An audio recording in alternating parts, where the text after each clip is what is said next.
e o Shawa, que é aluno de doutorado da UERJ, do programa no ProPed, do programa de aplicação da UERJ. E a ideia hoje é que a gente converse um pouco sobre o contexto da educação matemática em Moçambique, né? A gente achou que isso era uma coisa muito importante, porque embora sejamos países irmãos, o conhecimento, a gente conhece muito pouco, né, sobre a realidade dos países africanos de língua portuguesa. Então é isso, por favor.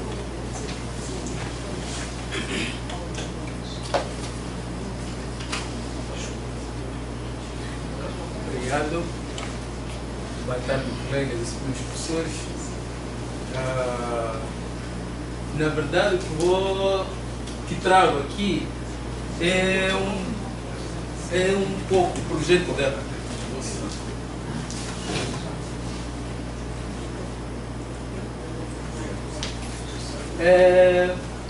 mais ou menos o meu projeto.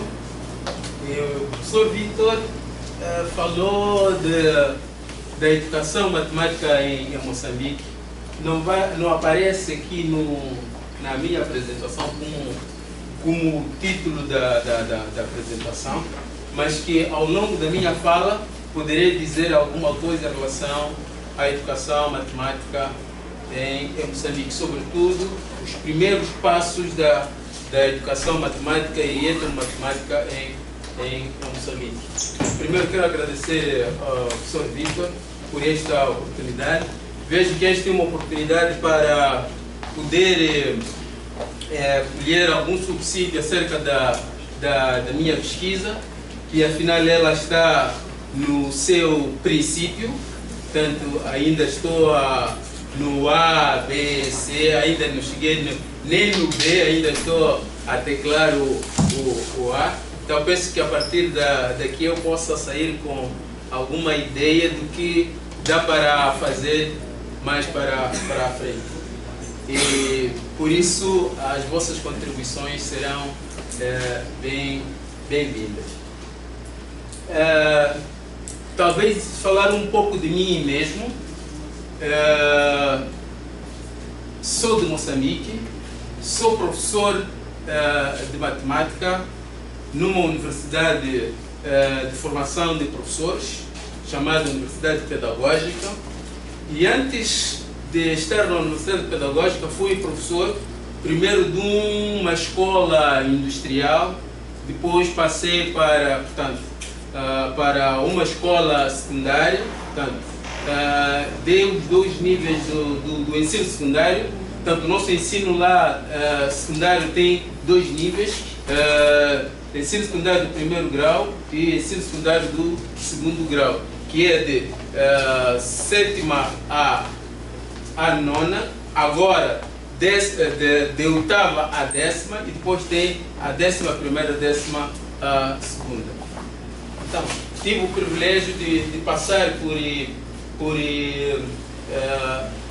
essas classes, digo oportunidade ou privilégio, porque senti que há muita coisa que me faço valer agora como professor da universidade, à custa do que fiz ou aprendi nesses níveis de 7ª a 11ª classe. Artefatos culturais, máculas e o impacto do seu uso no ensino da matemática, um estudo de caso do ensino secundário geral em Moçambique, tanto da província de Nampula particularmente, digamos, não digo continuação, mas tem alguma relação com aquilo que eu fiz no mestrado. Ao nível do mestrado, tratei de fazer um levantamento de artefatos para poder ver se tinham, tanto artefatos culturais macos, para poder ver se tinham alguma possibilidade de serem usados no ensino da matemática. E nesse momento só estava simplesmente a explorar as suas configurações geométricas para poder ver a possibilidade de, com essas configurações geométricas, se possa ensinar geometria. tanto lá naquela dissertação de mestrado, como agora no doutorado, a minha preocupação tem a ver com aquilo que pude observar nessa minha experiência como professor desses níveis, incluindo até ao nível do ensino superior. Constatei que os alunos e mesmo professores encontram dificuldades em termos de apreender, entender a própria matemática. Uma experiência que eu tive no nível secundário, tanto quando era professor do nível secundário, é que os alunos diziam assim: professor, nós já percebemos tudo que você nos ensina, mas no dia da prova tudo voa. Então, o que significava isto? Que eu ensinei bem a eles e por isso sentiam que entenderam a matemática, entretanto no dia da prova tudo voava. O que significava isso? Eu interpretei isto como se eles tivessem sim um conhecimento, mas que aquele conhecimento não era consistente. Tinha o conhecimento, mas que não pousava na cabeça deles. Eles não tinham se apropriado do conhecimento que supostamente eles já tinham. E por causa dessa situação, tentei procurar as razões daquele conhecimento que não era consistente. E uma das causas que eu suspeitei que fosse era que o ensino da matemática ocorria sem dar alguma contextualização daquilo que era ensinado.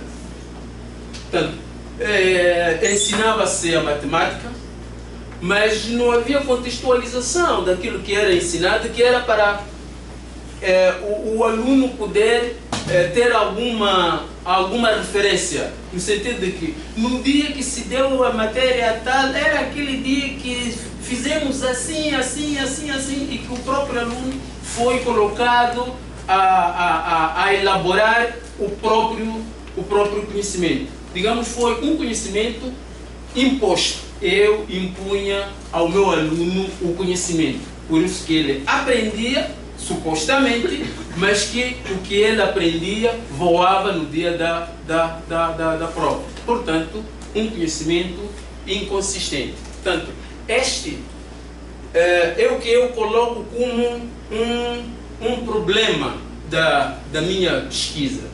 E como é que eu penso que pode ser solução desta situação do processo de ensino-aprendizagem que não é contextualizado e, como consequência, a aprendizagem não é consistente. Quando reparo para os lados lá na minha cultura, percebo que tem coisas que podem ser usadas para servir de referência da aprendizagem do aluno. Então, particularmente, fui olhar para os artefatos culturais. Nessa altura, olhando para as configurações daqueles artefatos, eu dizia que sim, há espaço para poder ensinar matemática com estes artefatos, para que o aluno possa entender matemática de forma consistente. Ao nível do mestrado foi, digamos, ver e consultar se os professores achavam que era viável. O resultado foi que sim, os professores concordaram e acreditaram que aqueles artefatos tinham, sim senhor, configurações geométricas que muito bem eles, como professores, poderiam usar na sala de aulas de matemática. Feito este primeiro trabalho, esta primeira parte do trabalho que era de auscultar para saber se haviam de facto possibilidade de usar aqueles artefatos como tanto para o ensino da matemática. Agora, no doutorado, estou a pensar em pegar nesses artefatos para a sala de aulas para poder ver se o seu uso no ensino da matemática pode facilitar a aprendizagem da matemática. Portanto, tentar minimizar aquela questão de aprendizagem não consistente. Então, é mais ou menos... Portanto, era simplesmente para situar o problema da pesquisa.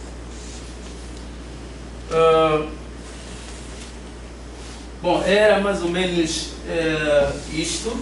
Agora, aliado ao que eu disse,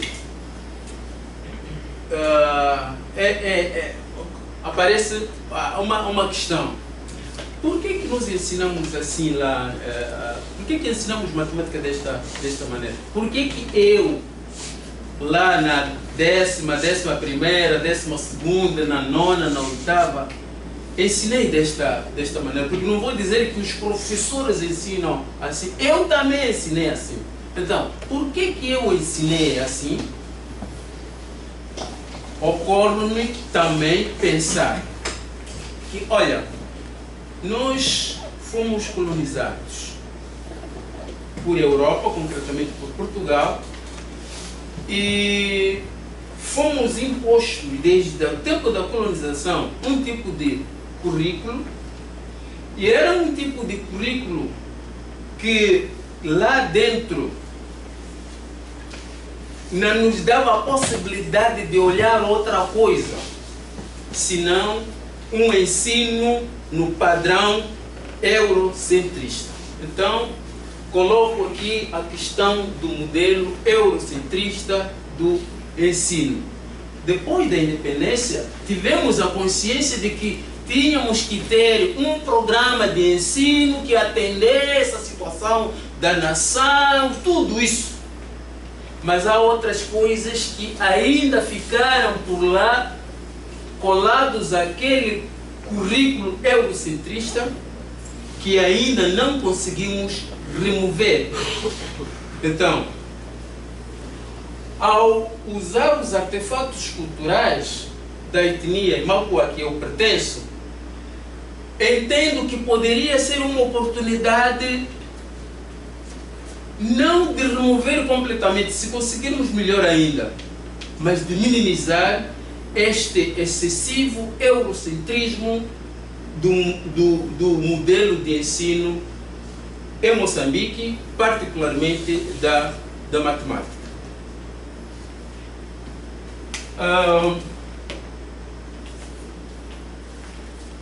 Queria falar um pouco sobre Moçambique. Moçambique é um país africano que está lá mesmo no fundo, banhado pelo Oceano Índico. Tem pelo norte um país chamado Tanzânia, a este tem o Malawi, tem a Zâmbia, tem o Zimbábue, tem o Botsuana, e ao sul tem a África do Sul, mais alguma coisa eu acho que já vai ser. Mas? Isso, exatamente, tem a Suazilândia. Talvez mostrando isso vai ser facilmente visível. Moçambique é este que está aqui, nesta zona da África, banhado pelo Oceano Índico. Cá está o Madagascar. Eu falava lá do Tanzânia, tem o Malawi, tem a Zâmbia, tem o Botsuana, uma coisinha pequena ali, África do Sul. E a sua população, tanto o último censo foi realizado no ano passado. Ainda não foi publicado, mas os resultados preliminares apontam para cerca de 28 milhões de habitantes, muito próximo de 29 milhões de habitantes. Parece que no slide anterior já tinha essa informação, não é? Não. Estava a falar da população, a densidade e ali a superfície, né? É mais ou menos isso que eu estava a tentar dizer, penso que não é. Outra questão importante de dizer é como é que nós estamos estruturados culturalmente. Moçambique tem 10 províncias. Se quiséssemos equiparar, seria o que no Brasil chamamos de estado. Lá chamamos províncias, e cada província tem pelo menos uma língua. Estamos a falar de pelo menos 10 línguas existem em Moçambique. Na verdade, são 22 línguas, incluindo o português. Estou a falar de 21 línguas, são línguas nacionais. E quando nós formos associar a língua nacional com a etnia, podemos dizer, rondamos perto disso, mas que não é bem assim, não quero corresponder exatamente etnia, língua, mas aproximadamente 21 etnias, por aí, se olharmos aproximadamente. Mas não é bem isso, digo que não é bem isso porque na minha província, na minha etnia, que é Makua, existe uma variante de língua falada numa região, praticamente num distrito costeiro, que é o Coti, mas que todos eles são Makua. Quer dizer, apesar de eles falarem aquela língua que eu não falo, que não é o Makua padrão, eles também são considerados Makuas. Por isso que estou a querer mostrar que não há uma correspondência assim direta de número de línguas com número de etnias.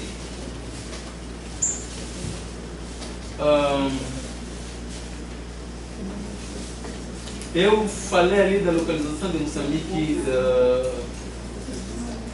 mas também podia falar aqui da localização da província de Nampula, onde se localiza a tal etnia Amakua. Portanto, estou a falar de artefatos culturais da etnia Amakua. Onde estão os Amakuas? Os Amakuas estão nesta região e nesta província, mas nota-se que, para além daqui, fala-se a língua Amakua tanto nesta província, que é a Zambésia, nesta província, que é o Niassa, aqui também, que é o Cabo Delgado. Quer dizer, ao norte desta província, nesta zona aqui, praticamente falam Makua. Nesta região, tanto, eu poderia dizer mais ou menos nesta região assim, né, fala-se o Makua. Tanto das línguas nacionais moçambicanas, o Amakua constitui tanto é falada com o maior número da população. Estamos a falar muito próximo de 25%. Naquela slide anterior vem isso. Próximo de 25% da população moçambicana falam o Amakua. Então aí coloco a seguinte questão. E os que falam português são cerca de 10%. Os que falam português são cerca de 10%. Mas a língua Amakua são 25%. E qual é a língua usada no processo de ensino formal?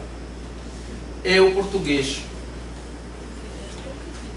Quer dizer, poucos falam português, mas a língua oficial usada para o ensino é o português. Como é que fica lá então o ensino? Oi? Se eles são portugueses, como é que eles se aprendem se eles não sabem falar português? Esses. Então, é exatamente isso. Eu estou a trazer essa informação precisamente para ver o que está acontecendo. Então eu digo assim, ora, num país em que só 10%, pouco mais disso talvez, para não exagerar, podemos fixar em 12%, porque fala-se de 11 ponto alguma coisa, próximo de 12%. Mas é imposto o português como sendo a língua de aprendizagem. Da aprendizagem nas primeiras classes. O que nós pensamos quando vamos ensinar matemática a uma criança que não fala português? Quando ele mostrar que não sabe aquela matemática, vamos dizer que é porque aquela criança não entende a matemática ou não está a entender por conta da língua. Então, essa questão. Então, alguns debates estão a surgir, penso que há cerca de 3 anos, que é o ensino bilíngue. Neste momento está na fase piloto, ainda não está formalmente feito isto, mas há ainda alguns estudos pilotos, alguns distritos de algumas províncias, também não são todas as províncias, onde está a se experimentar o ensino, sobretudo nas primeiras classes, no primeiro nível. Acho que está a acontecer isso na primeira e segunda classe, e parece que também há algumas províncias, na terceira classe também está a acontecer. E os resultados, de fato, são surpreendentes. É que aquele aluno que mostrava que tinha dificuldade, que não falava na sala de aula porque não entendeu o que o professor falou, perguntou, quando já é colocado a falar a sua língua, ele já tem alguma coisa para dizer. Então, ele já entende a matemática por conta da utilização da sua língua. E aí eu digo, que tal a ensinarmos matemática atendendo às questões culturais? A língua é uma delas. Os artefatos também são outros. O que me parece que é mais do que esse bloqueio que pode, digamos assim, acontecer para a aprendizagem dos alunos. Eu acho que provavelmente vai além de uma questão simplesmente do aluno não falar uma língua que ele não entende. Porque se a língua portuguesa, que é a língua do colonizador, é colocada como uma língua oficial na escola e é diferente da língua materna do aluno, isso é uma maneira também de desqualificar o aluno. É uma maneira de desqualificar a cultura nativa do aluno, né? Colocar como o português, vamos dizer assim, como a língua portuguesa, como uma coisa superior que aquele aluno não consegue atingir. Então, eu acho que isso cria um bloqueio não só no campo cognitivo, mesmo de entendimento da língua, como no campo afetivo, social e cultural também. E por essa razão, alguns estudos ligados à educação matemática apontam uma situação como esta, que uma parte do bloqueio do aluno no que diz respeito à aprendizagem da matemática tem a ver com a imposição que é feita no ensino da matemática. O aluno não vê a matemática como algo que está relacionado com o cotidiano, porque o seu cotidiano está relacionado com a sua cultura. Então, se temos uma matemática que não lida com a cultura, ele também acha que a matemática não é algo que possa resolver, ou que está ligado, ou que está associado a questões da realidade. Você está falando surpreendente, ele fala uma vez de matemática, o professor dele fala a língua dele, então. Oi? O professor desse aluno da etnia que você está falando, sim, fala a língua dele. Por exemplo, o professor fala a língua dessa etnia. Além do português, ele fala a língua dessa etnia. O professor que dá aula. Ah, sim. O professor fala a língua dele, que pode não ser da língua Aimáqua, mas ele fala a língua dele. Pode ser de outro tipo. Na bilíngue? Não, nessa atual. O professor, é alguma exigência do professor falar a mesma língua daquela etnia para a qual ele está dando aula. Ele pode falar uma língua de outra etnia, Sim, sim. também não saber português, Sim. mas o professor sabe português. Sabe. É a facilidade de português, né? Mas ele sabe, ele não sabe necessariamente a língua dessa etnia. Não sabe? É a minha pergunta. Necessariamente não sabe a língua daquela etnia. Sim, existem situações dessas em que eu sou professor de matemática, sou macua, mas posso estar numa outra província onde não se fala macua.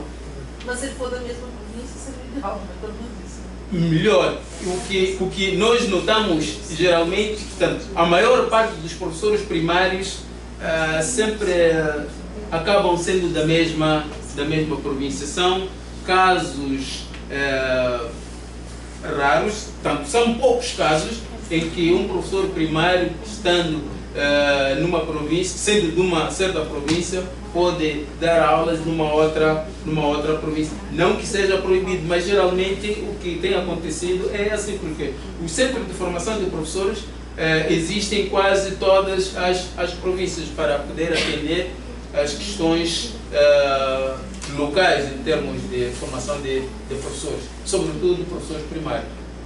Mas pode-se dar sim o caso de um professor não entender a língua do seu aluno. A minha dúvida, eu acho que foi a dela também, se ele é obrigado a ensinar em português. Ele é obrigado a ensinar em português. Sim, é. Ele tem que ensinar em português. É obrigado, e até houve algum momento eu já fui proibido de falar a minha língua materna com os meus colegas, amigos lá do bairro, na escola. Colegas? Sim, proibido, Fora da sala. escrito no recinto escolar. É proibido no recinto escolar falar a língua materna. Aconteceu isso comigo. É verdade que agora não é bem assim, mas na sala de aula sim, é proibido. Mas houve um momento que mesmo fora da sala de aulas era proibido. Para fechar esse meu, no seu caso, se você estiver dando aula num local onde não fale a sua língua, esteja falando uma outra língua, é proibido até que você fale a outra língua daquele distrito. No caso, obrigatoriamente você tem que falar apenas português. Mas então, não há diálogo Com os alunos. O professor tem de falar português, mesmo que os alunos não estejam a ouvir nada. Eles devem imaginar o que o professor está a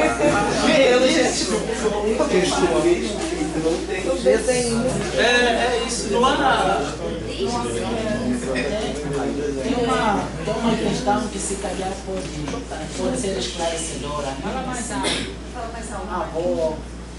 Eu estava dizendo que tem uma questão que pode ser um pouco esclarecedora. A educação bilíngue, nesse caso, que pode ocorrer na língua portuguesa e na outra língua que é local, ela é apenas nos primeiros anos de escolaridade. Ou seja, quando a criança faz o seu primeiro contato com a escola, no sentido de que ela vai aprender o português a partir da sua língua local. Então, pressupõe-se que com o andar dos anos, a criança já sabe o português e aí pode continuar a sua aprendizagem na língua portuguesa. Mas o ensino fundamental, o primeiro, é sempre bilíngue. Agora está começando. Até está numa fase piloto. Numa fase inicial. Mas já está obrigatório. Mesmo piloto, mas já está para todo mundo. Não em todas as escolas. Nos distritos já há algumas escolas porque estão na fase experimental, então não é em todas as escolas. Porém, hoje a legislação escolar ela mudou muito. No tempo que o professor Agudo estudou, era mais chato ainda, né? Usando o termo bem corriqueiro. Eu também sou um pouco mais novo que ele, eu acho, né?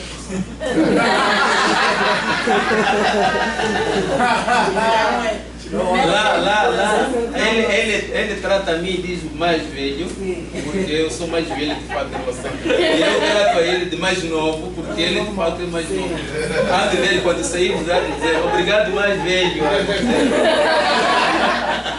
Então, no tempo dele, a proibição era formal mesmo. Não devia se falar as línguas locais na escola porque elas impediam o aprendizado da língua portuguesa, que era o veículo de comunicação na escola e nos órgãos oficiais do Estado, porque é a língua oficial. Porém, hoje já não existe essa proibição formal. Então, o português é a língua oficial, mas muitas vezes o professor recorre um pouco em algumas situações à língua local para poder fazer o ensino, né, no caso. Desde sempre foi assim? Os surdos também eram assim. Os surdos, aqui no Brasil, até 2002 eles eram proibidos de usar Libras no mesmo sabendo. Mas olha só, independente, o Moço Português é de 1976. 75, né? Não tem nem 50 anos. Bom, acho que isso vou passar. Aqui eu estava a tentar mostrar como é que está estruturado o Sistema Nacional de Educação. Tem o subsistema de ensino geral, subsistema de ensino técnico profissional, educação de adultos, formação de professores e ensino superior. Ali coloco os níveis. Por exemplo, aqui estou a dizer ensino geral. Ao nível primário tem, eu pus aqui barra porque tem dois níveis. Tem o nível 1, que é de primeira a quinta, e nível 2, quinta a sexta. Ensino secundário tem dois níveis. Aliás, tem um nível que é de oitava a décima, e no nível médio tem a 11ª, 12ª. O subsistema de ensino técnico profissional só temos dois níveis. O nível secundário, portanto, que é primeiro a terceiro ano, mas vai para o nível médio, também tem do primeiro ao terceiro ano. A educação de adulto funciona mais ou menos com este geral. Portanto, é que muitas vezes acontece em ambientes especiais para o ensino, tanto para a educação de adultos e a formação de professores. Temos nível médio, que são chamados institutos de formação de professores, IFP, mas também há professores que são formados nas universidades, como eu disse, nessa tal universidade onde eu e ele trabalhamos, é chamada Universidade Pedagógica. E ao nível superior, também o nível é de licenciatura, tanto tem licenciatura, mestrado e doutorado, licenciatura também, mestrado e doutorado. A motivação, não sei se vale a pena, é mais ou menos aquilo que eu desabafei no início da minha fala. Então, é mais ou menos isto que aqui apresento. Mais ou menos isso. Então, a caracterização do problema também é mais ou menos aquilo que eu disse. Então, para ganhar mais tempo, penso que não vou precisar da justificação. Agora, talvez falemos aqui do objetivo. Apesar também de ter falado em algum momento, mas penso que aqui já posso dizer que aqui, de forma geral, o objetivo é promover nos alunos e professores de matemática o uso de artefatos culturais em mapa como alternativa didática para melhorar o processo de ensino-aprendizagem da matemática. E de forma específica, podemos encontrar aqui que é identificar se existe.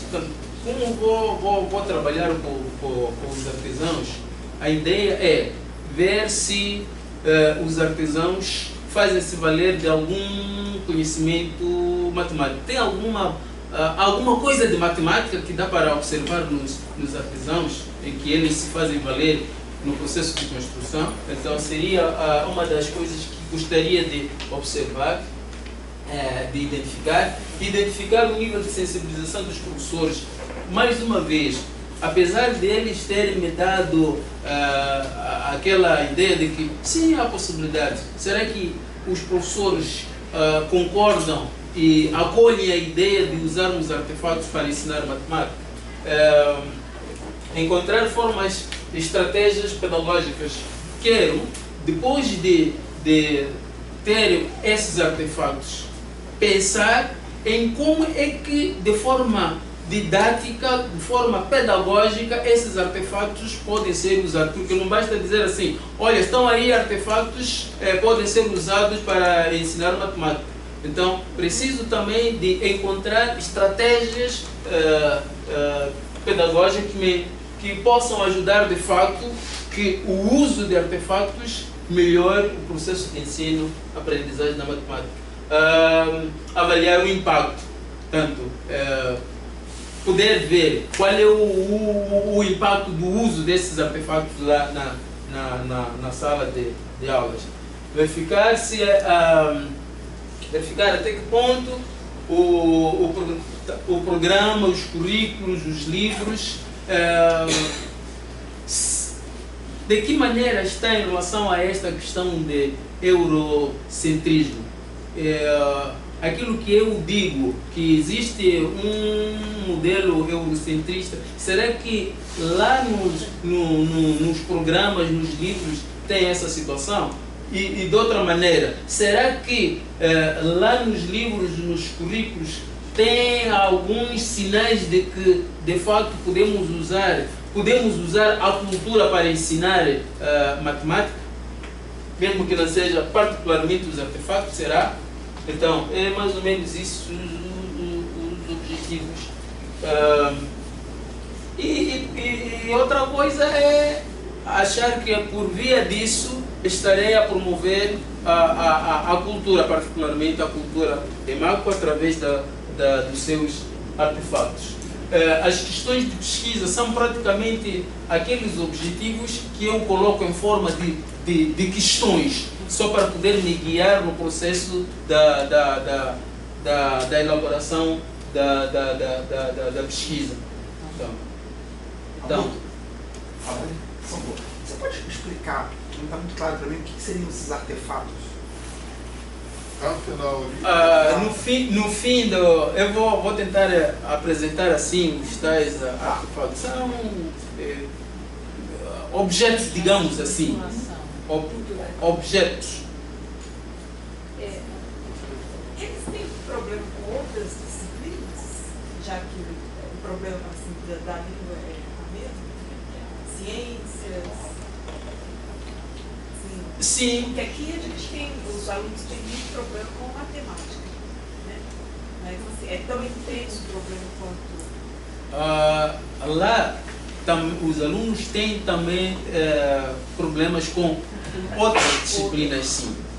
Mas o caso da matemática está em cima. Se todos os estudos que são feitos quando se pergunta qual é a disciplina que mais leva à reprovação os alunos, a maior parte dos alunos apontam a matemática como sendo aquela que lhes impede a ter sucesso escolar.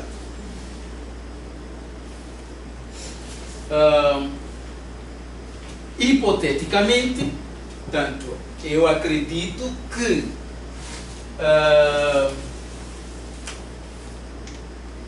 sim, existem condições de usarmos os artefatos na sala de aulas e pode sim melhorar o processo de ensino-aprendizagem. Vamos ver se a verdade vai ser essa ou não, porque não é obrigatório que as hipóteses sejam verificadas positivamente. Também a pesquisa pode nos mostrar o contrário daquilo que nós imaginávamos que podia ser. Mas neste momento acredito, portanto, tenho fé de que existe sim uma base de conhecimentos matemáticos de forma consciente e inconsciente que os artesãos se fazem valer. E também acredito que os currículos manuais e por aquilo que tenho conhecimento, não parece usar a cultura para o processo de ensino-aprendizagem da matemática, particularmente os artefatos, não usam. Portanto, e que também poderemos lá encontrar alguns vestígios do eurocentrismo de que me referi. Ainda o uso dos artefatos vai melhorar. E aqui indico que melhorar seria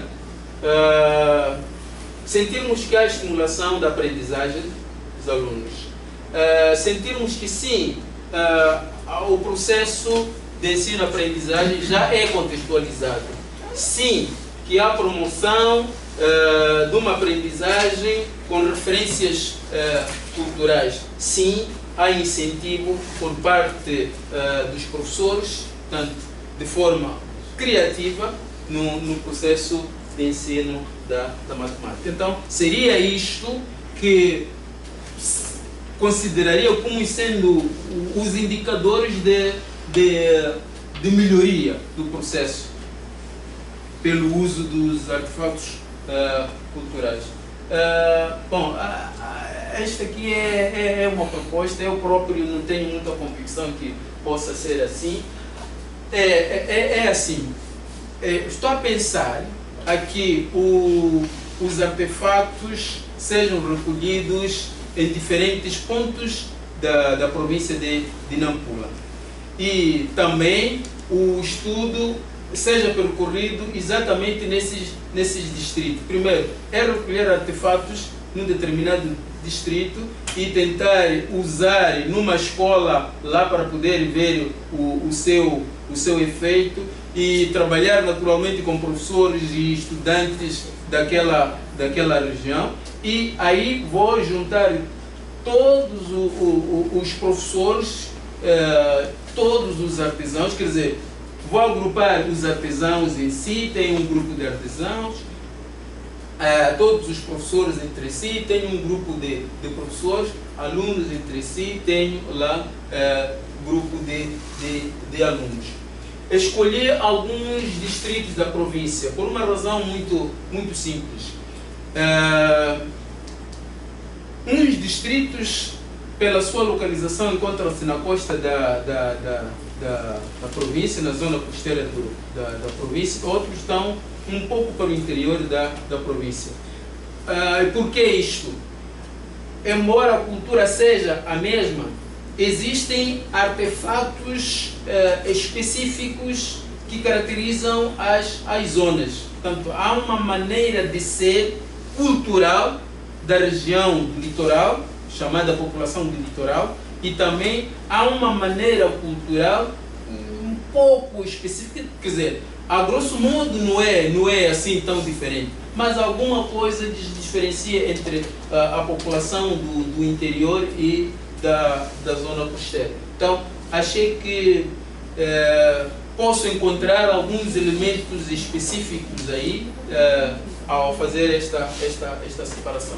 Então, eu digo que não estou convicto porque eu estou a pensar assim, aqui, em termos de alunos, tenha 80 alunos em Angoche, 80 alunos em Nampula cidade, 80, então esses distritos que são 1, 2, 3, 4, 5, 6 distritos, não sei, e também no momento em que vou passar por esses distritos, vou lidando com professores. A ideia também é de, em cada distrito, poder ter contatos com com 5 professores. Em termos de artesãos, digo, pelo menos ter contato com 2 artesãos nesses distritos onde eu vou passar. Então tenho assim estes números.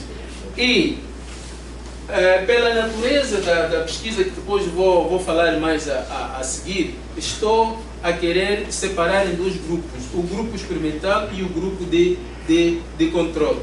Então, eu aqui, uma coisa no outro detalhe. Tanto lá ou seria 60, porque estou a falar de 30-30, ou se é aquele 80 aqui, vou falar de 40-40. Houve uma questão dessas. Houve um momento que eu achei que eram muitos, então quis diminuir, então não atualizei. Mas a verdade é que aquele 80 tinha que ser a soma dos estudantes do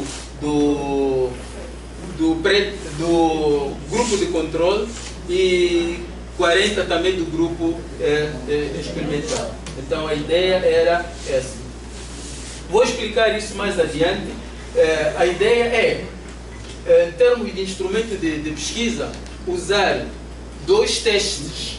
Um pré-teste, o outro pós-teste. Também questionário. Um pré-questionário, o outro pós-questionário. Aplicar isso tanto no grupo de controle como no grupo experimental. A única diferença que vai existir é que no grupo experimental vai acontecer a manipulação desses artefatos no processo de ensino da matemática. Enquanto que no grupo de controle, as aulas de matemáticas vão acontecer de forma tradicional, sem o uso dos artefatos. Nem vão saber que houve alguma parte onde se ensinou matemática com artefatos. Qual é a ideia? A ideia é, no início, quero acreditar que em termos de opinião, em termos de atitude dos alunos, vai ser igual tanto no grupo experimental como no grupo de controle. Em termos do pré-teste, que é só para verificar o nível de partida dos alunos, acredito que possa também ser igual. Entretanto, o que eu penso que pode acontecer é que, no fim, depois de o grupo experimental aprender matemática manuseando, manipulando os artefatos, e o outro grupo sem manipular os artefatos, no fim, quando for perguntar alguma coisa em termos de atitudes, aqueles do grupo de controle vão continuar a dizer assim. Se dizem que não gosto da matemática, acredito que vão continuar a dizer que não vão gostar da matemática. E aquele grupo experimental, pela maravilha aqui da intervenção dos artefatos, eles vão poder mudar das suas atitudes. Eles poderão posteriormente dizer que não, afinal a matemática não é assim tão difícil como não sei o que. Então, se isso acontecer, então digo que a intervenção aqui dos artefatos mudou a mentalidade dos alunos em termos de sua opinião em relação à matemática. O mesmo acredito que poderá acontecer nos testes.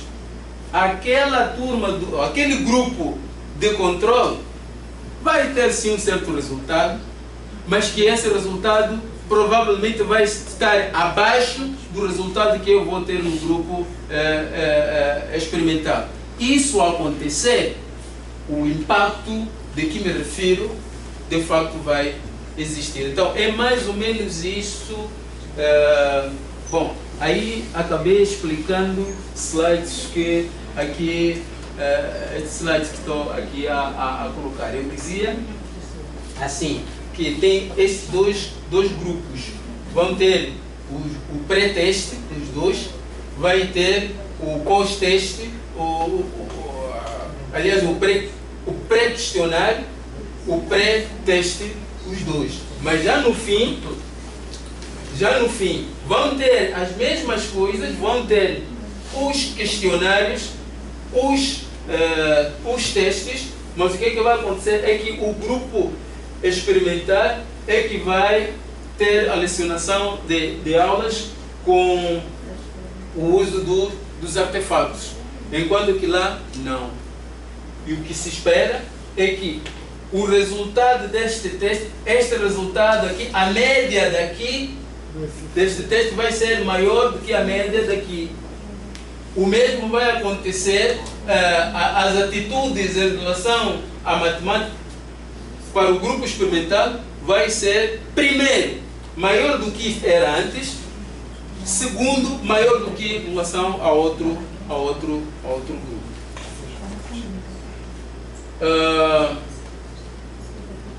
Percurso metodológico. Primeiro, falando de fase. Eu estou a pensar em duas fases. Portanto, a fase do trabalho do campo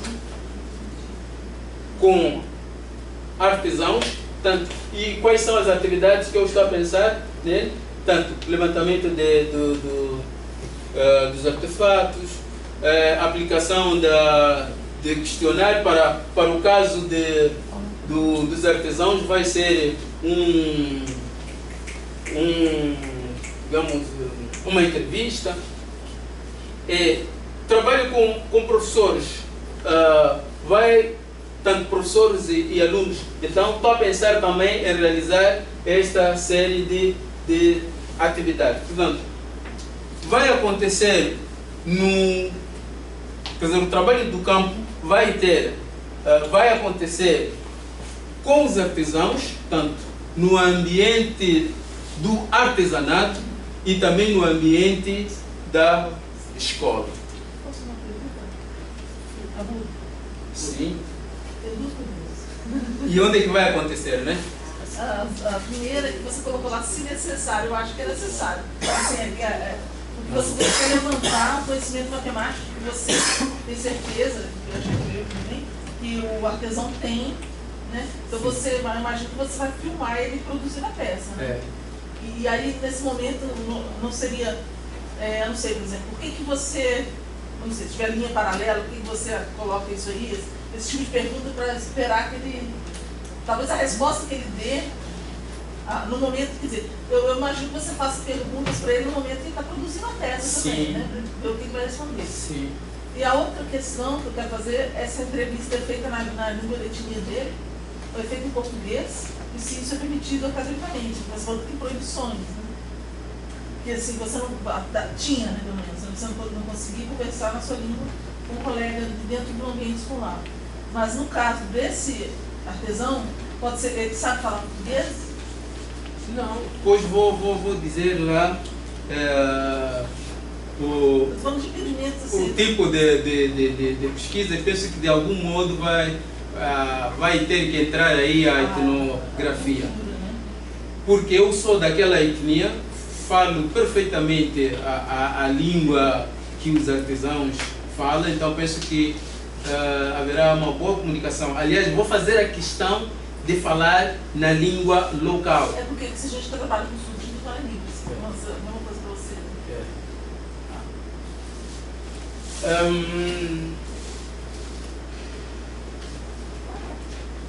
Sim, agora, em termos de lugar, ali eu estava a dizer, vai acontecer com artesãos e na escola, mas também em termos de lugar, vai acontecer em Moçambique e no Brasil.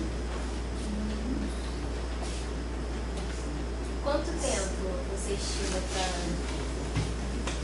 fazer essa pesquisa? O tempo que espero que isso possa acontecer. Eu estou a dar mais ou menos um semestre. Depois vou mostrar o cronograma, quando é que eu penso que isso poderá acontecer.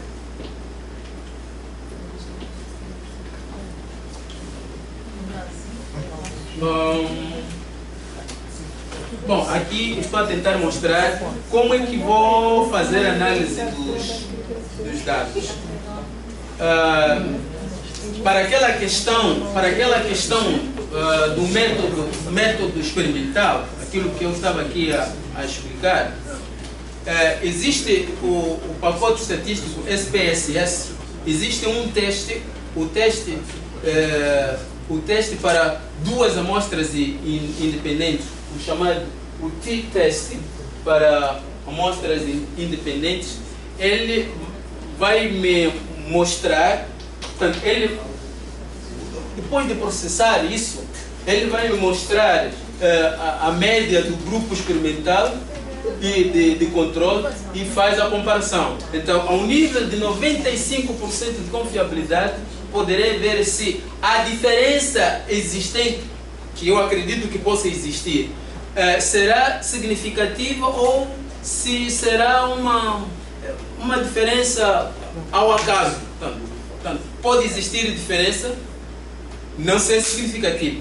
Então, direi que o impacto do uso dos artefatos é positivo se essa diferença for significativa. O referencial teórico é alguma coisa que me ocorreu e dizer assim que, olha, eu tenho aqui os artefatos culturais. Vou me socorrer para fazer esta pesquisa sobre artefatos culturais usando a etnomatemática, usando a educação matemática e usando teorias de aprendizagem, sobretudo teorias de aprendizagem significativa e construtivistas.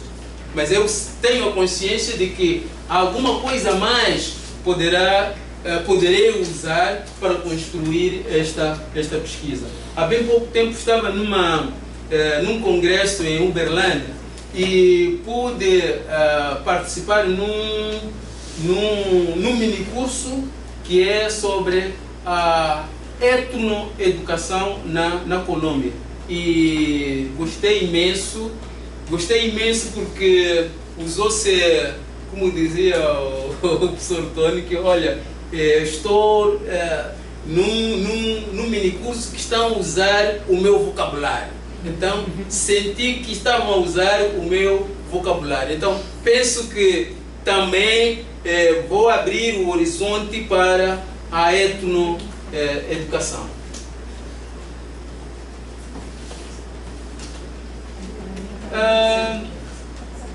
Tanto estou a explicar mais ou menos a questão do referencial teórico, penso que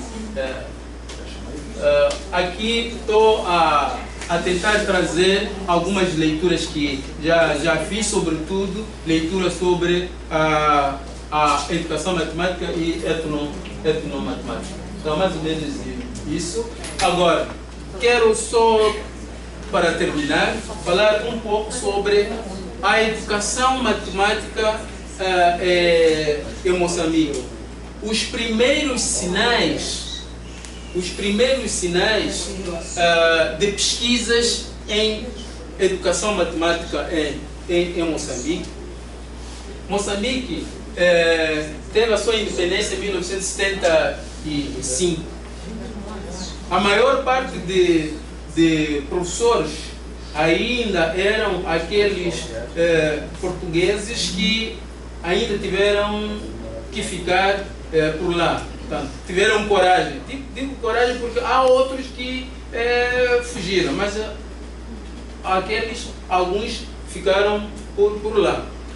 E houve necessidade em algum momento de quem estivesse em qualquer classe que estivesse, a partir da quarta classe, podia interromper para poder ensinar aos outros. Portanto, ficamos nesses primeiros anos da independência carentes, digamos assim, de professores qualificados. A maior parte dos professores que tínhamos vinham dos países que eram amigos de Moçambique.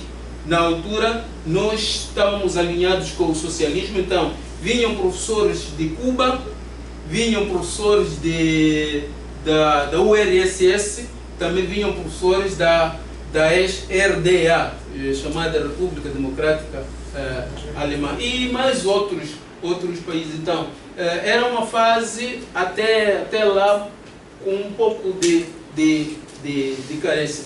De tal maneira que em 1980 acontece um primeiro encontro dos professores que davam matemática. Eu digo assim, não digo de professores de matemática, digo de professores que davam matemática, porque nem todos que dão matemática podiam ser professores de matemática. Penso que me entendem.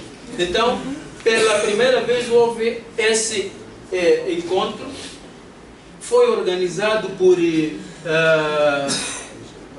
um grande matemático que Moçambique tem uma dívida muito grande. Ele faleceu há bem pouco tempo, em 2014, chamado Paulo Gerdes. Então, ele esteve na cabeça da organização deste evento e ele próprio deu uma palestra que foi mais ou menos o pontapé de saída para as pesquisas em educação matemática. Aqui é uma foto que mostra esse momento. Ele esteve aqui no Projeto Fundão e falou sobre isso. Falou? E a partir daquele encontro, houve sensibilização dos professores e alunos. Então, o que acontecia? Haviam Olimpíadas de Matemática nos centros de formação de professores. Eu estive, na altura ainda, acho que estava na 6ª classe, mas que eu encontrei esse movimento mais à frente desses professores de matemática que foram obrigados a interromper para atender os outros. Então, o chamado Geração 8 de Março. Lá para quase no fim, apanhei esse movimento. Então, estive na formação de professores. Na minha formação inicial de professores foi na Faculdade de Educação. Então, o que se fazia lá para além de formação normal? Então, haviam atividades mais ou menos que tendiam a motivar a nós que seríamos futuros professores a gostar da matemática. Então, foi mais ou menos esses passos a que mais tarde veio a dar o que é agora a educação matemática em Moçambique. Esse movimento tornou-se um pouco mais forte do que era antes, com a vinda dos primeiros licenciados professores de matemática que estavam na Alemanha, outros que estavam na União Soviética e mais, quando em 1986 foi introduzida a licenciatura em ensino licenciaturas em ensino, entre elas a licenciatura em ensino de matemática pelo Instituto Superior Pedagógico, agora que é a Universidade Pedagógica, essa universidade onde agora estou. E a partir daí notou-se um grande movimento para pesquisas ligadas à etnomatemática. Refiro-me a pesquisas feitas pelos estudantes dessas universidades pedagógicas, mesmo dos próprios professores que estavam nessas universidades. E aqui estou a tentar mais ou menos dizer um extrato de uma parte daquela palestra do Paulo Gerdes, onde ele apelava aos presentes a necessidade de, digamos, estava a desmistificar a matemática. Até aquele momento a matemática era algo que, mesmo aqueles que davam matemática, não tinham convicção do que era a matemática. Mais ou menos isso, mais ou menos tento aqui apresentar a conceitualização da educação matemática, etnomatemática, e aqui uma tradicional, aliás, um tradicional modelo da definição de etnomatemática pelo Biratan D'Ambrosi. E aqui são os grandes que tanto inspiraram aos jovens moçambicanos, aos jovens matemáticos moçambicanos, para começarem a fazer pesquisas em etnomatemática. Do outro lado, lá está o Paulo Gerdes, e ao lado o Biratan D'Ambrosio, que eles se encontraram em algum evento científico, não sei exatamente onde, mas que estes e mais outros inspiram a nós lá em Moçambique na pesquisa na área da educação matemática. Eu penso que pelo meu tempo é tudo, mas que só vou apresentar os artefatos para Rafael poder ver. Em outro momento vou explicar o que eu penso que pode ser feito e como pode ser usado isto lá na sala de aula, porque não é só chegar na sala de aulas e dizer assim. Então, alguma ideia, o que penso que pode ser feito. Por isso que eu estou com muito interesse nessa questão de etnoeducação, porque percebi que há uma metodologia, não digo específica, mas há uma metodologia, sim, até posso dizer específica, que dá para usar quando estamos a falar da etnoeducação. E quero, a partir daí, ver o que posso fazer de forma didática para falar da etnoeducação, etnomatemática e particularmente educação matemática através da etnomatemática. Então, tem esses e mais outros. Tanto aqui eu estava a dizer os resultados que eu espero. Vamos devagar.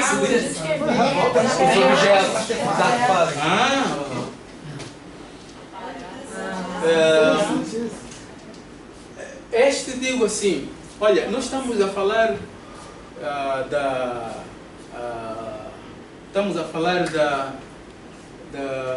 função quadrática, não é? E estamos a querer falar do gráfico da função quadrática, não é? Então, usar de forma criativa, nós podemos estar com isso manuseado com os alunos e poder ver as características deste objeto e aquilo que é o gráfico de uma função quadrática. Podemos manipular no sentido de virar isto para baixo, explicar o que é isto. Isto nós podemos falar de eixo de simetria da parábola. Agora, assim falado pode não dar sentido, mas acredito que de forma criativa, porque é algo que eu tenho que estudar a forma mais acertada para poder levar isto para a sala de aula, para não ser alguma coisa que vai incomodar até os próprios alunos ou professores. Então, criatividade, de certo modo, vai ser necessária. Resultados esperados é tudo aquilo que eu estava ali a explicar, que espero que, de facto, a pesquisa mostre que o uso de artefatos culturais, de facto, vai melhorar o processo de ensino-aprendizagem. De que maneira vou saber isso? A partir daquilo que eu expliquei ali, de como vai funcionar os dados, a partir do grupo experimental e de controle. Cronograma, mais ou menos, é isto. Mas também pode ser reforçado com um outro cronograma que coloquei mais este é o mais atualizado, mas já tinha antes este, né, onde explico em que momento vou poder fazer isto ou aqui. E estas são as referências. Chegado a este momento, meu muito obrigado pela atenção dispensada.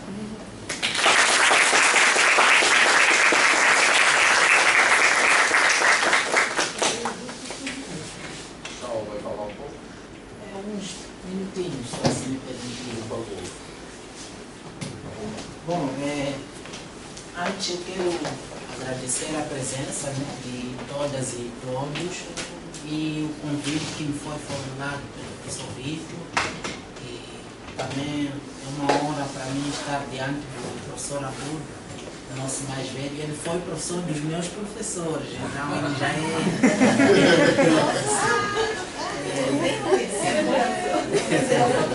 Então é uma honra muito grande estar aqui e poder conversar alguma coisa assim a respeito da matemática e da educação em Moçambique, né?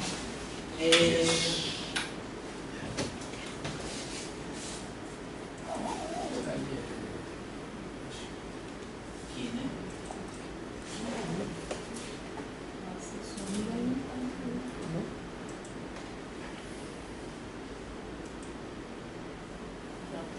Deixa eu passar isso. Ele já fez.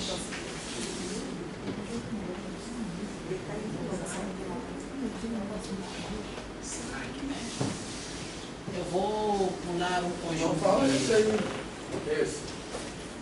Fala de um conjunto. Obrigado, já está.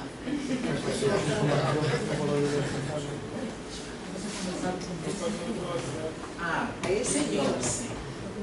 Então, isso o professor Abudo já falou bastante, a questão da... tem uma questão aqui da religião, que o professor Vitor até perguntou, e se calhar eu poderia fazer um adendo aqui. É assim, em termos religiosos, Moçambique é um pouco parecido com o Brasil, né? Existem muitas religiões, principalmente as hegemônicas, né? Como a questão do islamismo e toda essa questão do cristianismo, etc. Tem uma diferença que, se calhar, a história explique melhor isso, né? Aqui no Brasil há um conjunto de religiões que são tidas como sendo religiões de matrizes africanas, como o caso do candomblé, da umbanda, que tem aí um sincretismo, etc. Em Moçambique, elas não existem assim enquanto religiões. O que existe lá são práticas que nós consideramos como sendo práticas cotidianas, mas que no interstício percebemos essas práticas como sendo práticas religiosas, ou seja, não existe isso enquanto instituição religiosa, como acontece aqui, né? Que é uma coisa assim que dá para pensar essas diferenças, né? A outra coisa, eu vou começar aqui, que eu até anotei aqui, da apresentação do mais velho aqui, é que eu não sou da matemática, então muita coisa que foi apresentada aqui é também uma coisa que eu aprendo com ela, né? E nesse aprendizado a gente também vai se interrogando sobre outras coisas, e principalmente, no meu caso, pensando também a minha pesquisa, que ela está ligada a práticas culturais de lá de Nampula. Eu não sou de Nampula, mas me interesso muito por questões de Nampula. Tenho feito isso desde do mestrado, né?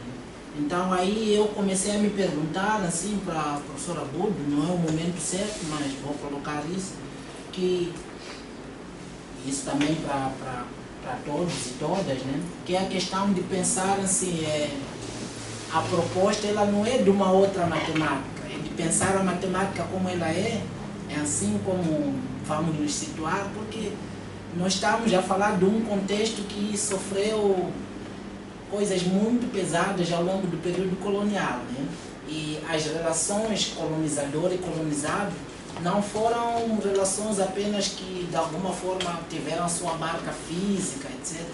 Foram relações que mataram epistemologicamente o povo africano. Então há que pensar também essa questão ali, né? É a mesma matemática? Como é? Vamos pensar uma outra matemática?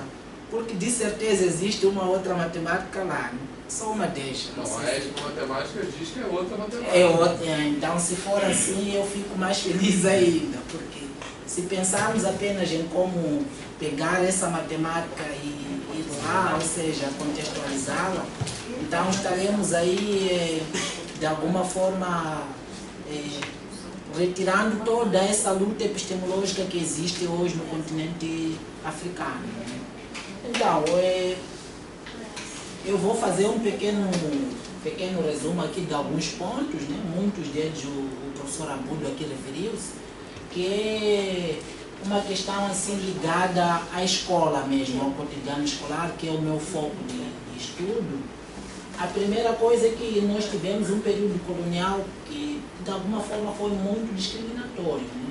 Primeiro havia essa separação entre o branco, né, o colono e o indígena, e que nós só podíamos aprender alguma coisa no sentido de que essa coisa servisse para melhor servirmos o colono. Ou seja, era só uma coisa instrumental mesmo.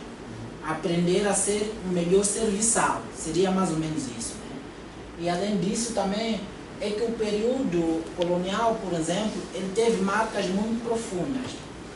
Vou dar um exemplo. É mais ou menos com uma proposta do novo ensino médio aqui.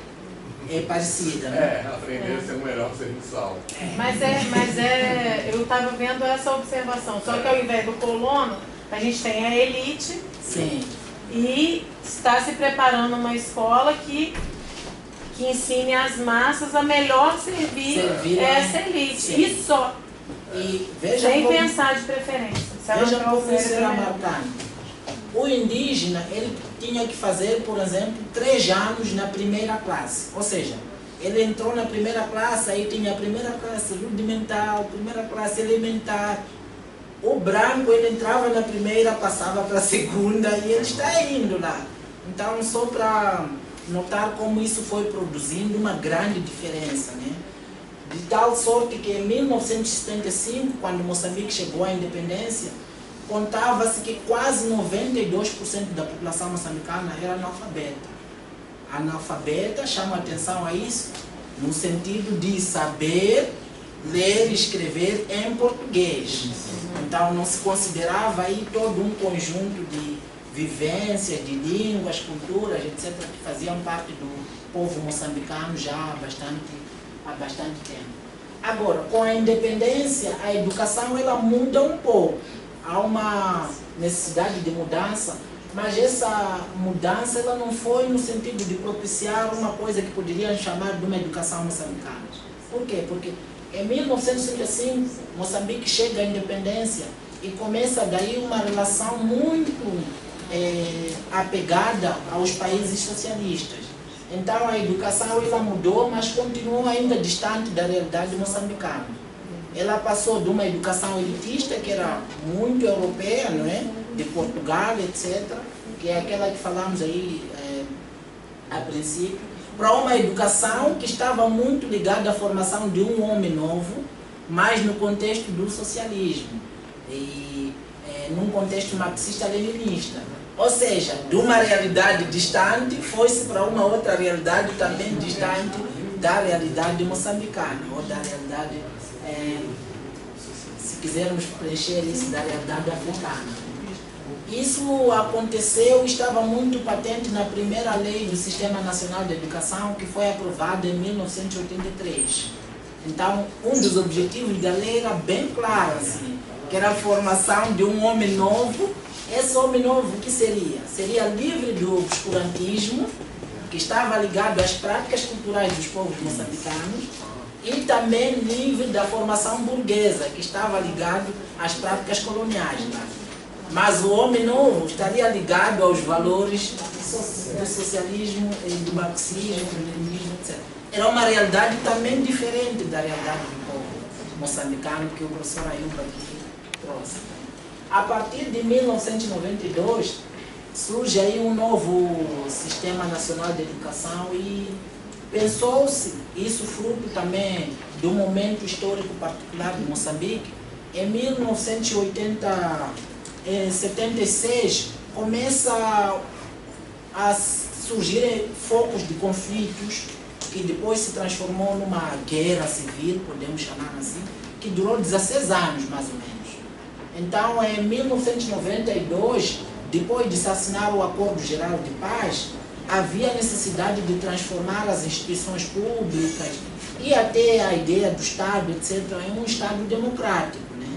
E a partir dessa ideia, isso também acabou dando necessidade de uma nova Constituição e, a partir da Constituição, as outras instituições, como a educação, no caso, também tiveram aí uma necessidade de serem mais democráticas. Ou seja, essa nova lei já retirava a questão de um homem novo, que seria marxista, e leninista. Porém, a educação continua ainda a ter algumas dificuldades aí, ligadas, por exemplo, ao acesso. Nem todas as crianças tinham acesso à escola, ligadas à retenção dessas crianças poucas que tivessem acesso à escola. E a grande questão que continua em vigor hoje é a relevância dessa educação para a vivência das e dos moçambicanos. Porque pensa-se que essa educação não é muito relevante. Ela acaba não apenas a questão do contexto, mas acaba não trazendo aquilo que as pessoas pensariam que seria importante para as vidas dela. Por quê? Porque ela é distante, ela é muito europeia ainda. E isso acaba acontecendo bastante. No cotidiano escolar, o que a gente vive são práticas e currículos bem eurocentrados e embasados em uma epistemologia distante. Então, eu penso que as epistemologias africanas, elas nos indicam para questões ligadas, por exemplo, à oralidade, ao cuidado mútuo, à concepção de comunidade, que está bem patente na questão do Ubuntu, que eu acredito que seja uma filosofia bem conhecida no contexto brasileiro, que se funda lá na África do Sul e no Zimbábue. Não conhece, não. Bom,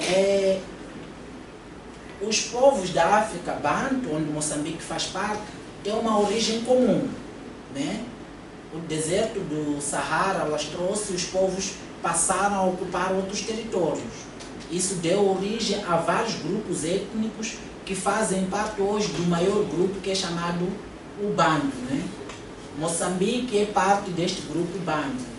De tal sorte que em Moçambique, embora existam tantas línguas, se você perguntar em todas as línguas o que é homem, o que é ser homem, você vai encontrar aí um tronco comum, no Muntu, no Vanto e etc. Né?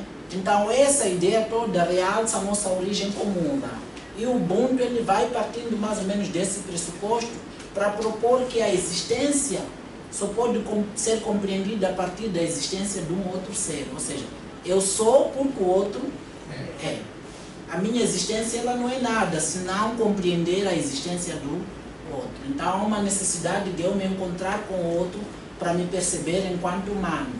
E esse me encontrar com o outro significa usar critérios humanizantes para pensar o outro, e não os critérios que a gente encontra no Google. Né? Mais precisa do mundo hoje. Não entendi? Essa é uma concepção que mais o mundo precisa hoje. Pensa-se assim, que o Ubuntu ele vai trazendo ali uma ideia que seria uma ideia africana, mas que pode ser bem pensada para o mundo. Como, por exemplo, uma coisa que o mundo pode aprender da África, que é a resistência. Né?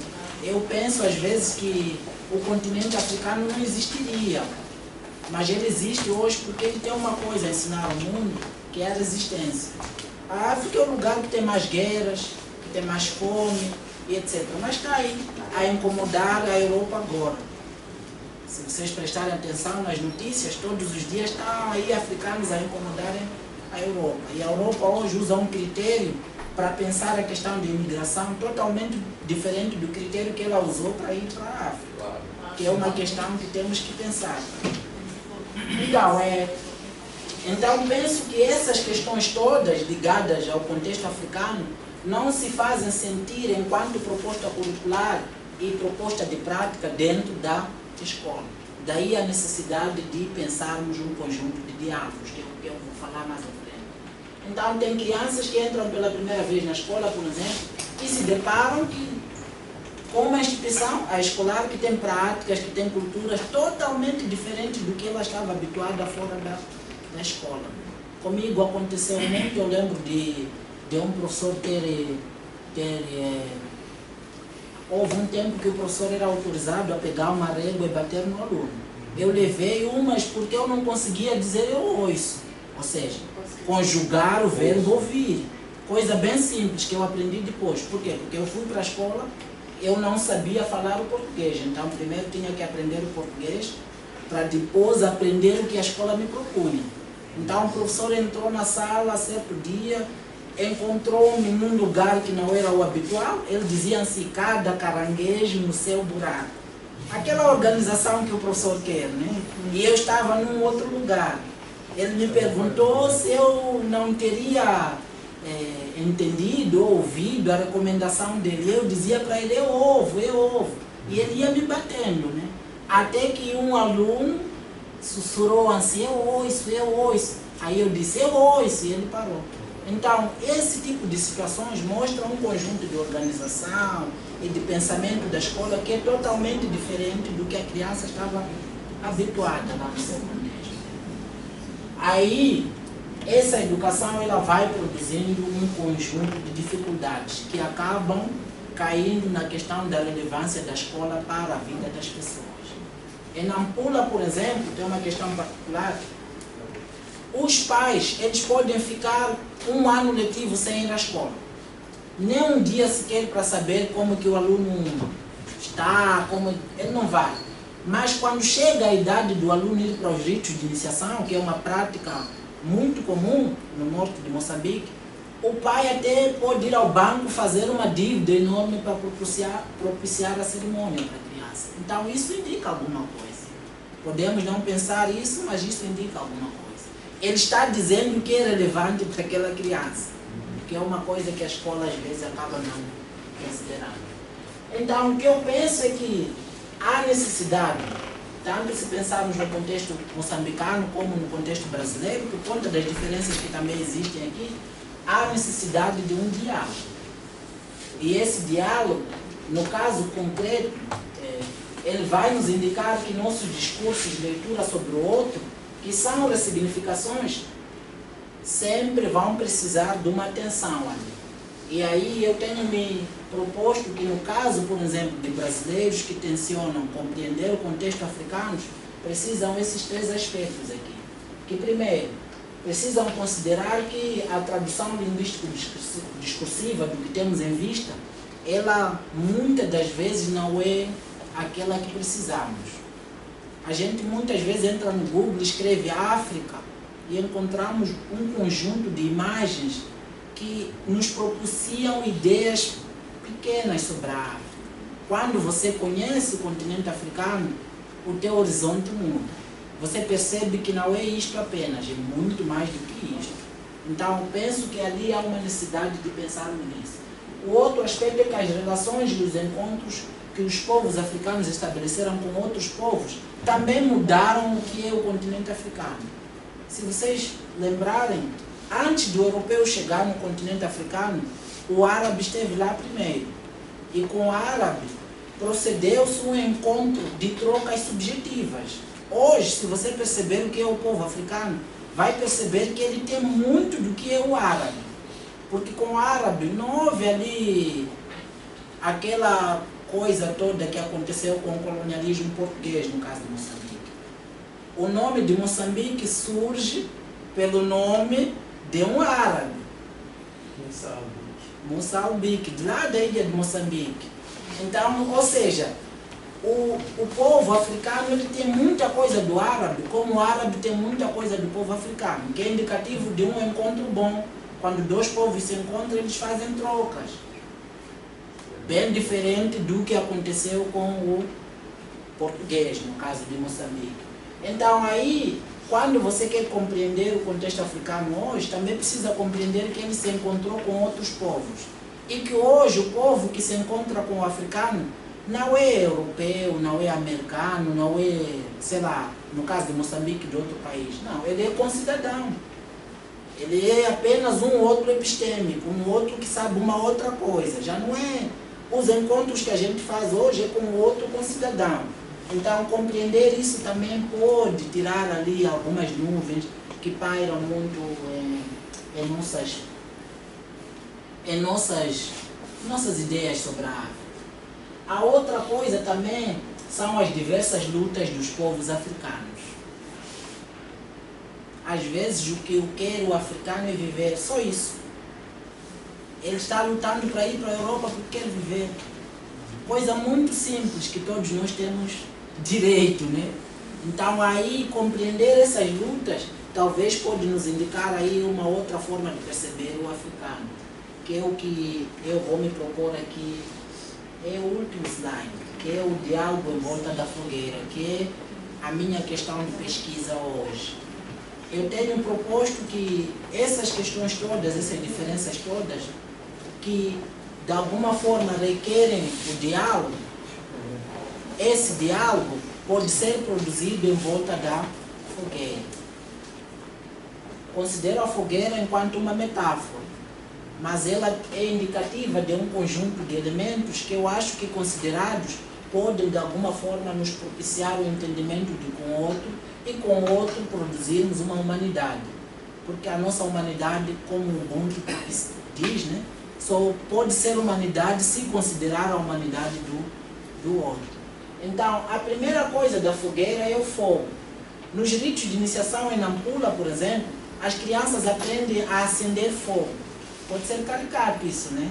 Aprender a acender fogo. Hoje, a gente tem um fogão que tem um botãozinho ali e o fogo já apareceu. Mas as crianças aprendem a acender o fogo com técnicas consideradas rudimentares. Conjunto de paus. Ou seja, elas vão lá no espaço ritualístico e aprendem a acender fogo com um conjunto de paus.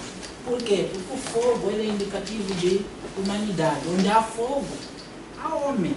O fogo impele ao encontro. Onde há fogo, as pessoas se encontram. Então a fogueira é também um espaço de encontro, né?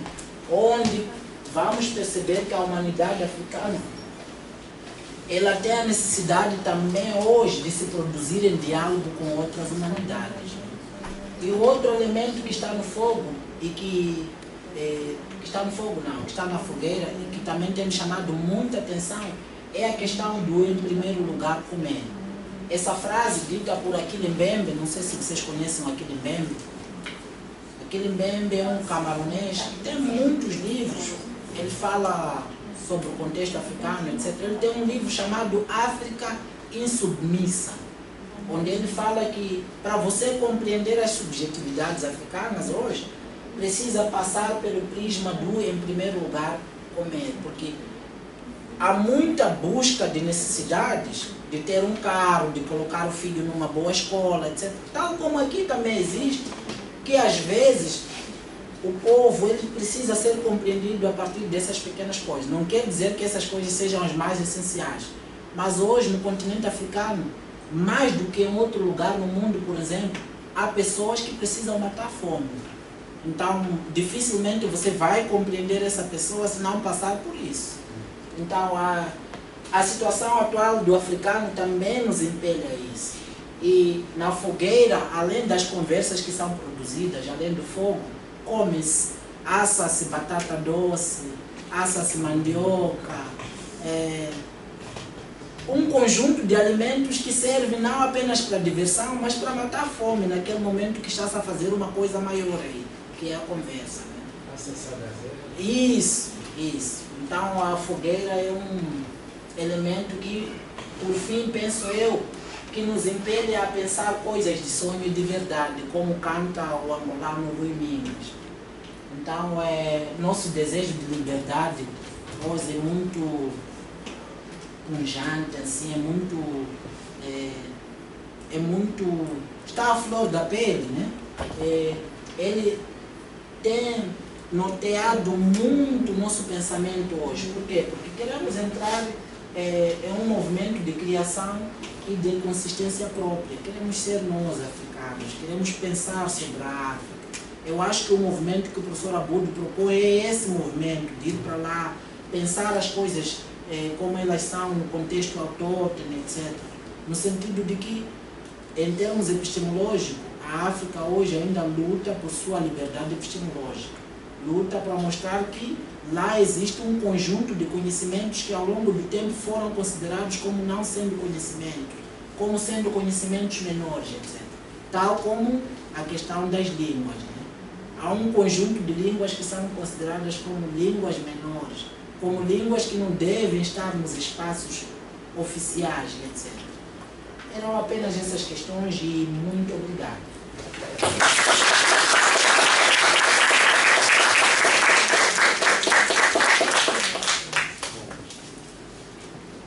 Eu teria muitas coisas para falar, mas eu queria agradecer muito a participação de vocês dois, foi maravilhoso. Mais alguma pergunta? Você já tem. Você que tem. Ele vai de Eu matemática. conheço a Maria Isabel, mas eu sou orientando da Maísa Passos. Não sei se conhece. Lá do Proped, da UERJ. Do Proped, da UERJ. Eu queria só falar uma coisa muito rápida, não sei que a Raquel também quer falar, mas eu queria, para quem está aqui, um pouco na linha do que o Chalo apresentou, eu já sempre recomendo isso, que tem uma série de documentários, não sei se você conhece, chamado Reinos Perdidos da África.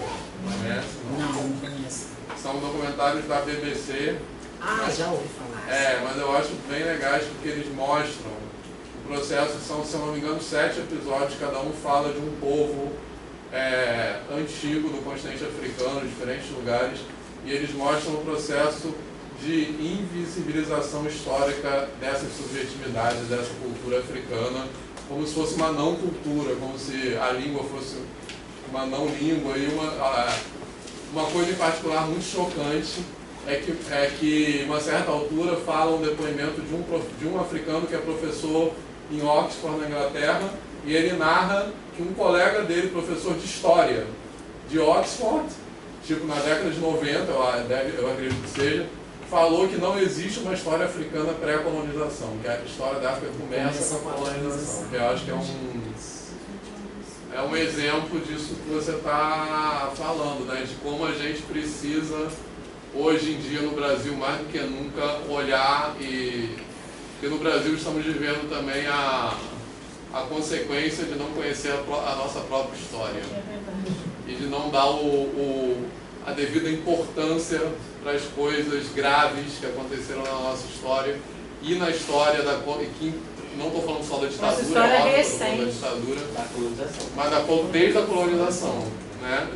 Que tá essa história da colonização que está entrelaçada com a história dos nossos países irmãos africanos. Eu estava comentando com a Mara o quanto nós somos frouxos, gente. Eles estão tentando manter a língua, estão lutando pelas coisas. A gente já pegou português, já está todo mundo falando português de boa.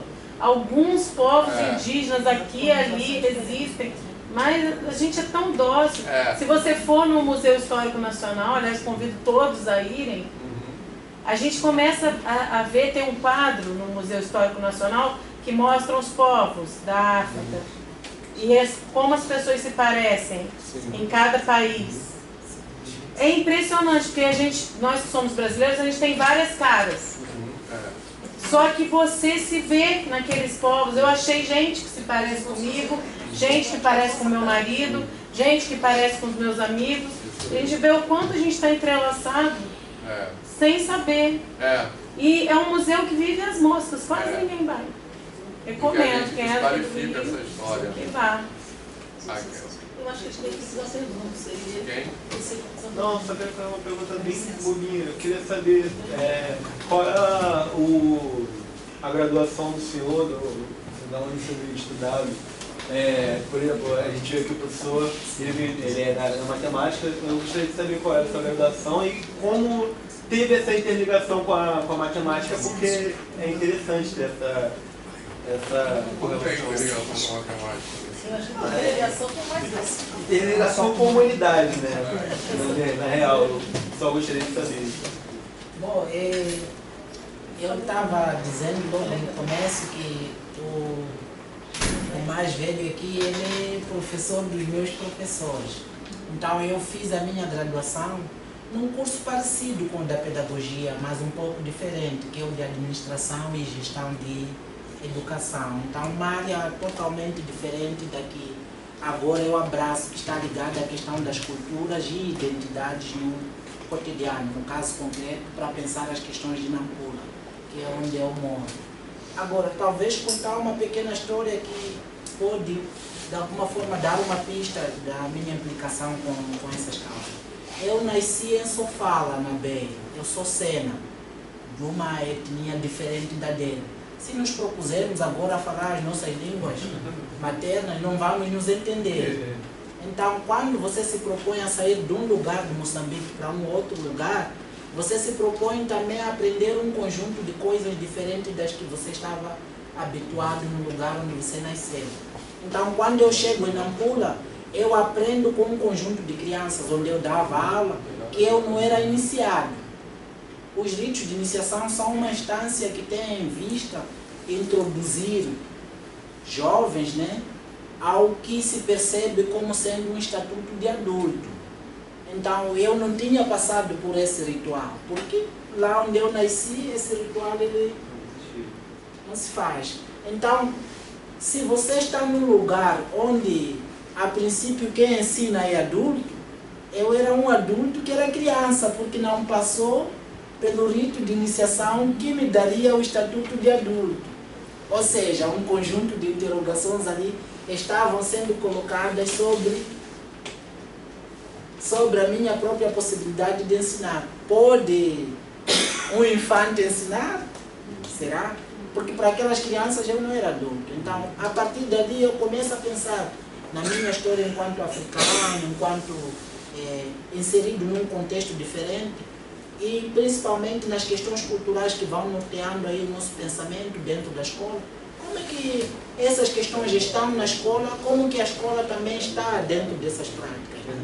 Foi mais ou menos assim que eu fiz o meu percurso de mestrado, né? Que é pensar os ritos de iniciação enquanto instâncias produtoras de conhecimento, e a partir daí estou pensando agora como esses conhecimentos dialogam com os conhecimentos escolares e como os conhecimentos escolares também dialogam com esses outros conhecimentos.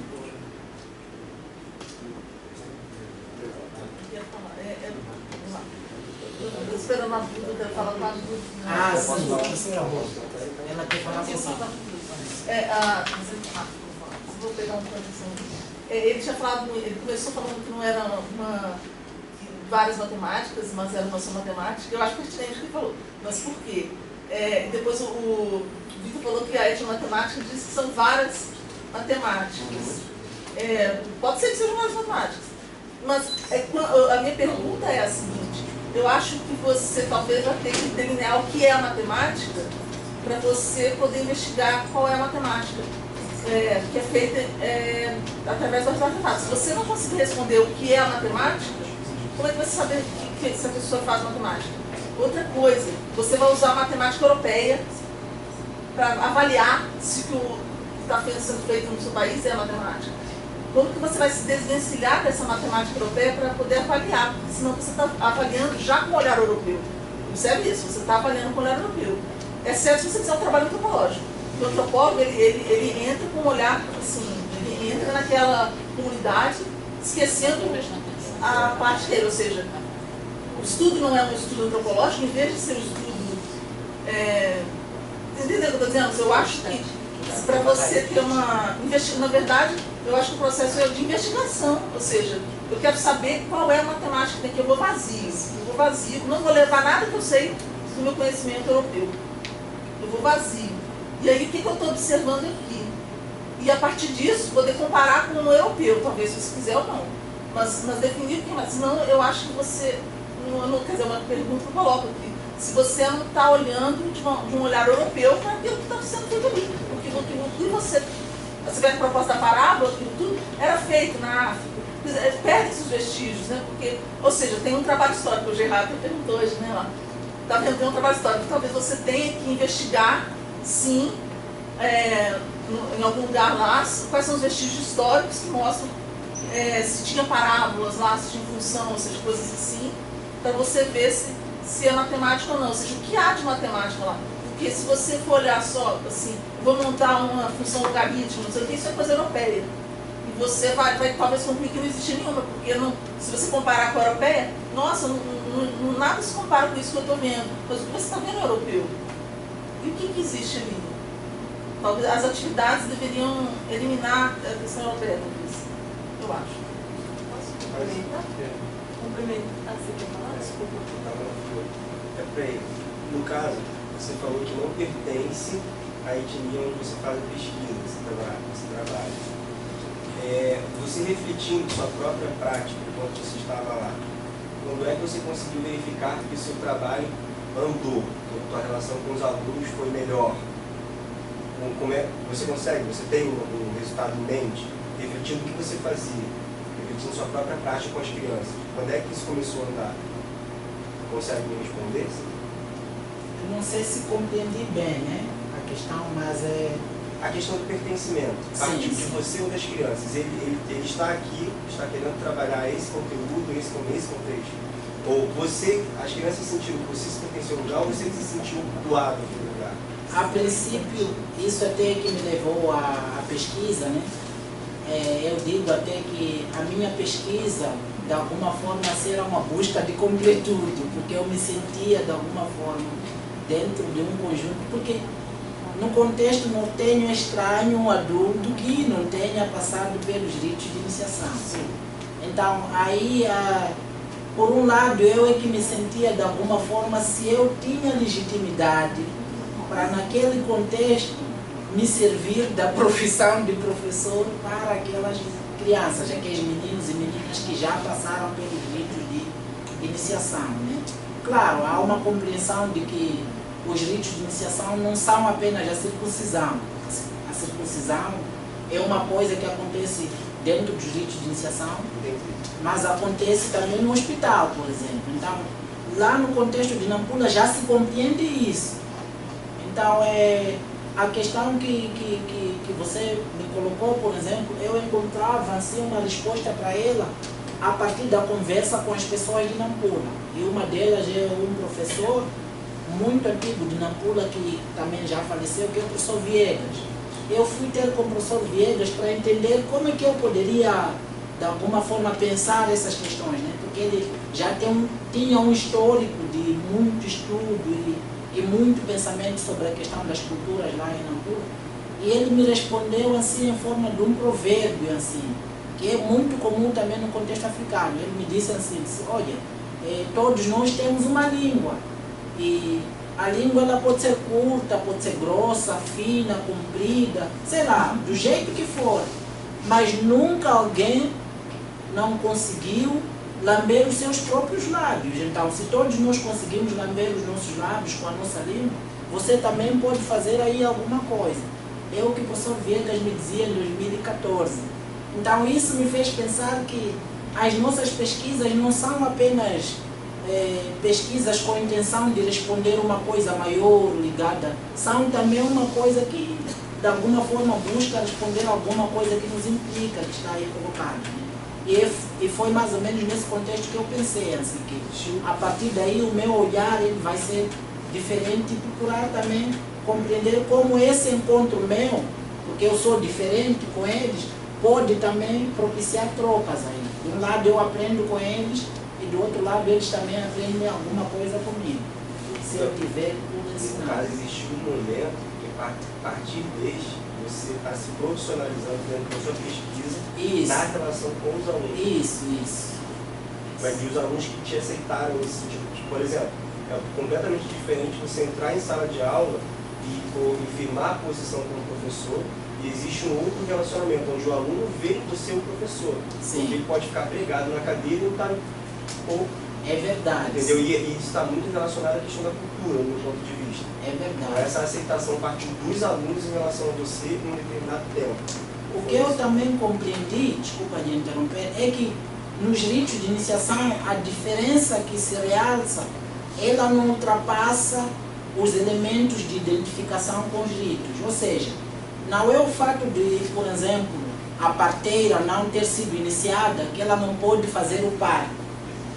Só que há um estranhamento, ele vai existir, mas as populações elas já compreendem que elas sempre terão que ter encontro com o outro. Então é essa compreensão que está ali. Quer dizer, de um lado eu me estranhei, mas as crianças e os alunos lá em Cabo Delgado também compreendiam que é possível que um professor seja de um outro lugar e não tenha. Então é uma complexidade. Isso, é uma complexidade.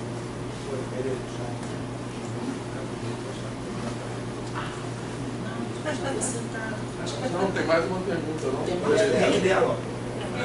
Só completando um pouquinho o que a Raquel colocou em relação à matemática, porque assim, você trouxe uma riqueza de informações, né? É o mundo que você trouxe, né? E também você está querendo pesquisar um mundo. Você está muito bastante grande, né? Então, assim, essa parte da matemática, por exemplo, que é a europeia, né, que você está querendo, no momento que você decide o que é sucesso, você está fazendo uma opção, na minha opinião, pela matemática europeia. Então, assim, se você olhar para o artesanato, para a conversa com o artesão, e ver que atividades, que ações matemáticas podem estar ali, eu acho que você já traz uma contribuição enorme para o estudo do novo currículo lá, né?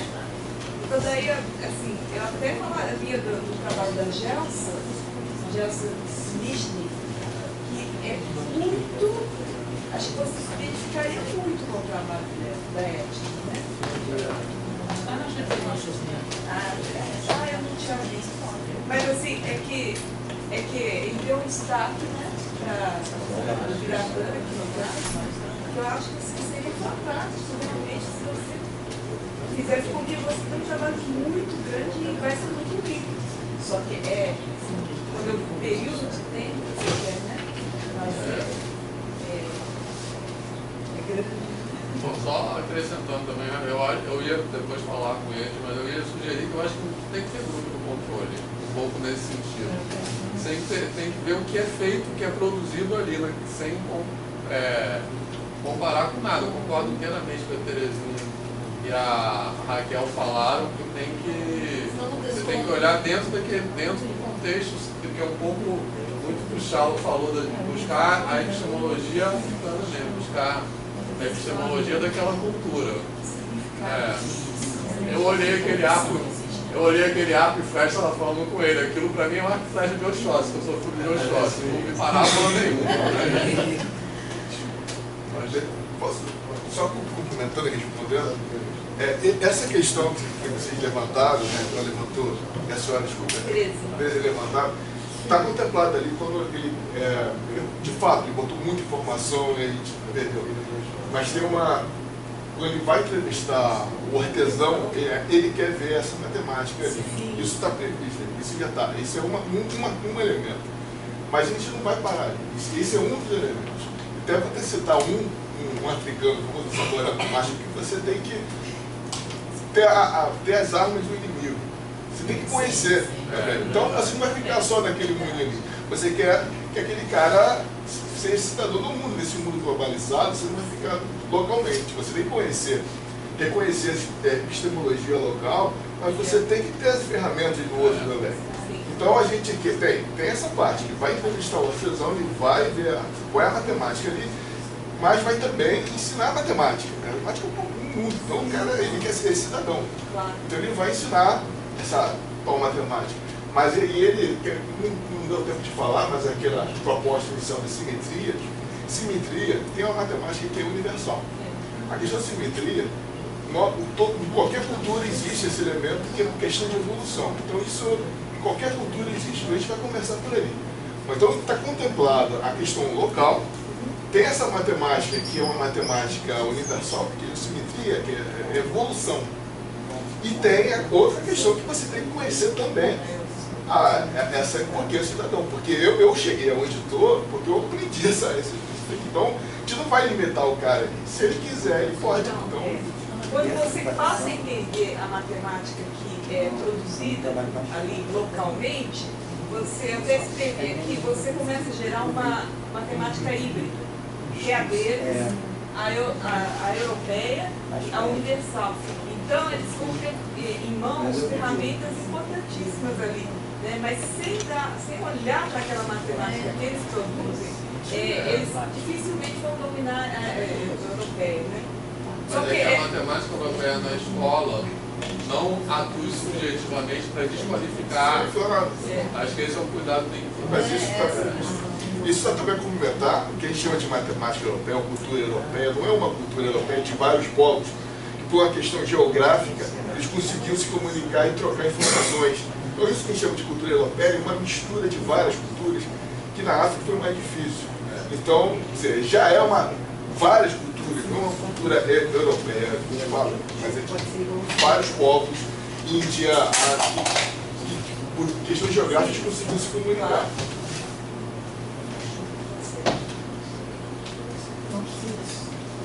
Mais alguma pergunta?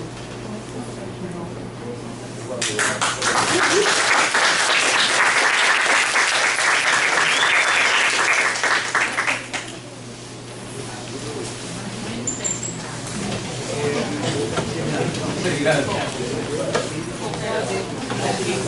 Antes de eu chegar na lista de perguntar para o Vitor.